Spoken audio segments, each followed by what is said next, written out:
चलिए दोस्तों, आज सोशल साइंस का हिस्ट्री का क्वेश्चन जो देखते हैं, जो बिहार बोर्ड में कंफर्म आएगा। ये आप वीडियो देख लेते हैं, ये पूरा आप इसको मैच्योर कर लेते हैं तो गारंटी है 20 नंबर पक्का रहेगा। पहला क्वेश्चन है, रूस की क्रांति ने पूरे विश्व को प्रभावित किया, किन्हीं दो उदाहरणों द्वारा स्पष्ट करें। इसका उत्तर होगा, रूस की क्रांति ने पूरे विश्व को प्रभावित किया, जिसका उदाहरण निम्नलिखित है।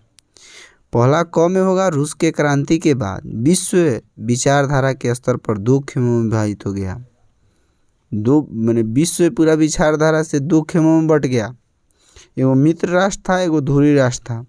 ख में हो गया, इस क्रांति के बाद श्रमिक और सरबराह वर्ग, सरबराह वर्ग किसे कहते हैं, जो सबसे निष्कृष्ट देखे जाते थे, श्रमिक अथवा सरबराह वर्ग की सत्ता रूस से स्थापित हो गई और इनसे अन्य क्षेत्रों में भी आंदोलन को प्रोत्साहित किया गया।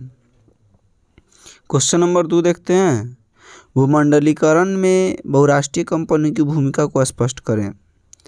उत्तर में हो जाएगा, 1980 के दशक में, यानी 1980 से 90 के बीच में संयुक्त राष्ट्र अमेरिका आर्थिक रूप से कमज़ोर हो रहा था। धीरे धीरे वह संपूर्ण विश्व के अर्थतंत्र का नियामक हो गया। इस प्रभाव को कम करने में विश्व बैंक अंतर्राष्ट्रीय मुद्रा कोष 1995 में अस्तित्व में आया। विश्व व्यापार संस्था पूंजीवादी देशों की बड़ी व्यापारिक और औद्योगिक बहुराष्ट्रीय कंपनी में गिरता अर्थव्यवस्था में जान फूंक दी। फलस्वरूप अमेरिका पुनः आर्थिक रूप से समृद्धि देश बन गया, पूरा आर्थिक रूप से सुदृढ़ हो गया। ठीक है, यही भूमंडलीकरण में बहुराष्ट्रीय कंपनी की भूमिका था। बहुराष्ट्रीय कंपनी किसे कहते हैं, तो दूसरे देश की कंपनी दूसरे देश में जाकर अपना कोई लाभ दिखाती है, उस कंपनी को बहुराष्ट्रीय कंपनी कहते हैं। अन्य देश की कंपनी दूसरे देश में जाकर अपना कोई भी उत्पाद बेचती है, जैसे कोको कोला हो गया, थम्सअप हो गया, ठीक है, सैमसंग हो गया, इस सब हम लोग क्या, रियलमी हो गया, ये सब बहुराष्ट्रीय कंपनी हो गया। ठीक है, तो वही उस समय अमेरिका हम लोग के बहुत ज़्यादा बहुराष्ट्रीय कंपनी में नंबर 1 की श्रेणी में आता था। हिंद चीन में फ्रांसीसी प्रसार का वर्णन करें। हिंद चीन में आने वाले यूरोपियन में पुर्तगाल, डच, अंग्रेज तथा फ्रांसीसी थे। हिंद चीन किसे कहते हैं, तो वियतनाम, लाओस, कंबोडिया, इस क्षेत्र जो था वो 2,80,000 किलोमीटर वर्ग क्षेत्र में फैला था। इस पर हिंदुस्तान और चाइना का कब्जा था, इसीलिए इसको हिंद चीन कहते हैं। तो हिंद चीन आने वाले यूरोपियों ने पुर्तगाली, डच, अंग्रेज तथा फ्रांसीसी थे। इनमें से केवल फ्रांस ही इस भूभाग पर राजनीतिक प्रभुता कायम करने हेतु सक्रिय रहा। फ्रांस जो है इस पर भूभाग पर बहुत ज़्यादा कायम करने के लिए एक्टिव रहा, और चाइना जो और हिंदुस्तान था वह उतना एक्टिव नहीं था। 1787 ईस्वी में फ्रांसीसी सहायता से कोचिंग चीन के राजा विद्रोह दबाने में सफल रहा, फलतः दोनों में संधि हो गई। 1893 ईस्वी में फ्रांस ने लाओस के रूप में नया फ्रांसीसी संरक्षित क्षेत्र बनाया, जिसमें 1904 ईस्वी में कुछ और क्षेत्र जुड़ गए। इस प्रकार 20वीं शताब्दी के प्रारंभ होते ही संपूर्ण हिंद चीन फ्रांस के अधीनता में आ गया। चलिए अगला क्वेश्चन देखते हैं, इटली तथा जर्मनी के एकीकरण में ऑस्ट्रिया की क्या भूमिका थी। बहुत इंपॉर्टेंट क्वेश्चन है। इटली तथा जर्मनी के एकीकरण के मतलब होता है एक करना, यानी उसमें गृह युद्ध लगे हो चाहे कोनो किसी बाधा हो, उसको किसी मुद्दे से एक कर दिया जाए, एकीकरण कराता है। इटली तथा जर्मनी के एकीकरण में ऑस्ट्रिया सबसे बड़ी बाधा था, चूँकि एकीकरण के पीछे मूलतः राष्ट्रवादी भावना थी।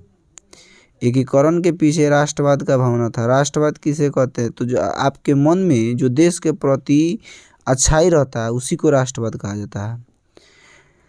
ऑस्ट्रिया का चांसलर मेटरनिख घोर प्रतिक्रियावादी था, बहुत विरोधी था। उसने इटली तथा जर्मनी में एकीकरण हेतु होने वाले सभी आंदोलन तथा प्रयासों को दबाया। ऑस्ट्रिया में मेटरनिख के पतन के बाद इटली तथा जर्मनी के लोगों ने एकीकरण के मार्ग की सबसे बड़ी बाधा को समाप्त हुआ देख पुनः भारी उत्साह के साथ एकीकरण का प्रयास किया और अंततः सफलता पाई। 5 नंबर क्वेश्चन होगा, 1848 की फ्रांसीसी क्रांति के मुख्य 3 कारणों का उल्लेख करें। तो 1848 की फ्रांसीसी क्रांति के 3 कारण निम्नलिखित थे। क में होगा फ्रांस में जुलाई 1830 की क्रांति के बाद आयरलैंड के लुई फिलिप के उदारवादी पत्रकार तथा पेरिस की जनता के समर्थक में सत्ता प्राप्त की। ख में हो जाएगा गणतंत्रवाद के प्रति उसकी प्रतिक्रियावादी नीति तथा दमनात्मक कार्यों ने 1848 ईस्वी की क्रांति को जन्म दिया। ग में हो जाएगा राजा बनने के बाद लुई फिलिप ने मताधिकार को मध्यम वर्ग तक तो पहुंचा दिया, किंतु साधारण जनता को कोई लाभ न मिल सका। माने लुई फिलिप जो था राजा तो बन गया, वोट देने का अधिकार सब मध्यम वर्ग तक पहुंचा दिया, लेकिन जनता को कोई लाभ इसका नहीं मिला, जिसके वजह से फ्रांसीसी क्रांति हो चुका। छापखाना यूरोप कैसे पहुंचा? क्वेश्चन जो है आप लोग पूरा याद कर लीजिए, कन्फर्म है इसमें से आएगा। छापखाना लकड़ी के ब्लॉक द्वारा संचालित होता था। यह मुद्रण कला समरकंद पर्शिया मार्ग से यूरोप तक पहुंची थी। इसे यूरोप पहुंचाने वाली रोमन मिशनरी एवं मार्को पोलो था। मार्को पोलो जो इतिहास में एक विशेष नाम के रूप में जाना जाता है। वहाँ इस कला का प्रयोग ताश एवं धार्मिक चीज छापने के लिए किया जाता था। सबसे पहले बाइबल को छापा गया था छापखाना के रूप में, किंतु रोमन लिपि में अक्षरों की संख्या कम थी, अतः लकड़ी तथा धातु के बने मूवेबल टाइपों का प्रसार तेजी से हुआ। छापखाना से पुस्तकें ज़्यादा मात्रा में जल्दी छपने लगी। माने जो लिखने में बहुत टाइम लगता था, एक किताब लिखा जाता था, फिर दूसरा किताब लिखने के लिए सेम टू सेम बहुत ज़्यादा टाइम लगता था। जब छापखाना आ गया तो वह विकास दिन दूना रात चौगुना के रूप में हम लोग किताब छापने लगे। फलस्वरूप ज्ञान का वितरण संपूर्ण विश्व में तेजी से फैल गया। अब चलिए देखते हैं सलम-पत्ती की शुरुआत कैसे हुई।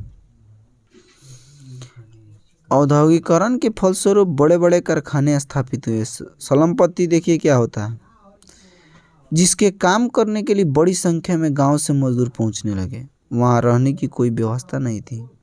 लोग एक झुग्गी झोपड़ी में कचरा टाइप के घर में रहते थे, जो आज के गरीब भी उससे अच्छा रहता है। मजदूर कारखाने की निकट रहे, इसीलिए कारखानों के मालिकों ने उनके लिए छोटे छोटे तंग मकान बनाए। छोटा छोटा हम लोग का एस्बेस्टस का रूम होता है, वो उससे मैंने खराब था, जिससे सुविधाएं उपलब्ध नहीं थी। उन्हें खुले में शौच करने जाना पड़ता था। एक छोटा सा मकान रहता था, उसी में खाना बनाना है, सब चीज़ वही में, और खुले में शौच करने जाता था, जिससे वजह से बहुत सी बीमारियां फैलती थी। ठीक है, इन मकानों में हवा, पानी, रोशनी तथा साफ सफाई की व्यवस्था भी नहीं थी। थोड़ा भी साफ सफाई नहीं होता था। मालिक केवल पैसा का भूखिया था, वो मजदूरों पर थोड़ा भी रहम नहीं करता था। इस प्रकार औद्योगिकरण के फलस्वरूप सलम-पत्ती की शुरुआत हुई। वहीं मक्खियों की संख्या तादाद बढ़ गई थी। वहीं मक्खी मल पर बैठता था, आकर भोजन पर बैठता था, जिसकी वजह से वहाँ के जितने मजदूर थे बहुत ज़्यादा बीमार होना शुरू हो गए। अब बीमार जब होते थे तो मालिक वहाँ क्या उसको देखने तक नहीं आता था। तब सलम-पत्ती की शुरुआत हो गई। गैरिबाल्डी के कार्यों की चर्चा करें। गैरिबाल्डी को इटली के एकीकरण के क्रम में दक्षिणी इटली के रियासतों का एकीकरण करने हेतु याद करता है। इटली जो था वो 2 खेमे में बट गया था, एगो दक्षिणी इटली और एगो उत्तरी इटली। तो यह दक्षिणी इटली को जितना रियासत था, रियासत का मतलब होता है राजा, उसको एकीकरण करने के लिए याद किया जाता है। प्रारंभ में वह मेजनी के विचारों का समर्थक था। मेजनी के जितना बात है उसको बहुत ज़्यादा मानता था। ठीक है, जब हम लोग के भारत में गांधीवादी युग चला, तो गांधी जी का बात हम लोग जिस तरह मानते हैं, उसी तरह गैरिबाल्डी जो था मेजनी का विचार का समर्थक था, किंतु बाद में काउंट काबूर से प्रभावित हो गया, असंवैधानिक राजतंत्र का पक्षधर बन गया। यानी जो वह लोकतंत्र का स्थापना करने वाला था, अब वह राजतंत्र का स्थापना करने में ज़्यादा एथी देने लगा। पहले मेजनी का समर्थक था, अब काउंट काबूर का हो गया। गैरिबाल्डी ने यहाँ विक्टर इमैनुअल के प्रतिनिधि के रूप में मिला और दक्षिणी इटली के जीते गए संपूर्ण क्षेत्र में संपत्ति उसे सौंप दी। गैरिबाल्डी ने विक्टर इमैनुअल द्वारा दक्षिण क्षेत्र के शासक बनने के नियंत्रण को ठुकरा दिया। दक्षिण क्षेत्र के जो शासक बनने वाला था गैरिबाल्डी ने विक्टर इमैनुअल कहे कि गैरिबाल्डी को कि तुम दक्षिणी क्षेत्र का राजा बन जाओ, लेकिन उन्होंने क्या किया, ठुकरा दिया।